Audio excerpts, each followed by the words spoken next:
and the minimum standards for accreditation of care settings, which includes domiciliary, that is home care. I should say that home care is where you get skilled workforce caregivers going to the homes or going to wherever the older person is, taking care to go meet the older person, instead of getting the older person to be resident in a facility. But you now put in an agency, accredit an agency, certify and license an agency with skilled operators to now get the care, the skilled care, with the care plan, depending on the need, the continuum of care need, to meet the older person who needs that care, wherever that person is. So this workshop, the 2-day, is to now come together, look at our policy documents, look at a strategic roadmap, look at global best practices, and then localize it in Nigeria. And the beauty of this is that it's not just focused on the older person who receives the care, but it's focused on how this is seen and translated into sustainable development, multi-sector development.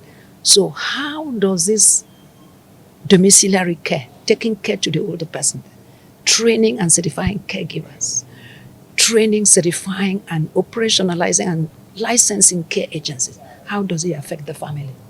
What respite does it bring to the family? How does it affect that informal care they used to give, those anybody minors? And what provisions does it give for employment within that community? So how is this linked to prosperity, both psychologically, emotionally? What opportunities does it give to families to be involved in care, but doing it professionally now? So you sit in your home and you have professional caregivers coming. So it's a whole lot that we're unpacking now here for Nigeria. So you can see that it has to do with human rights. Older persons have a right to access appropriate care. It has to do with dignity. Older persons have a right to choice, a right to independence and autonomy. It's not regimented like you put them in facilities. And it opens up the family to know the better ways to care for the family. So what we are doing within these 2 days is of utmost importance to our population of older people, utmost important to the different states. Don't forget that this is going to the subnationals. So now we have opportunity to train and certify caregivers. You also saw that now we have the national occupational standards. We have everything that we need. And we now have the opportunity to map our communities and to know where older persons are who need any kind of care, because they continue of care.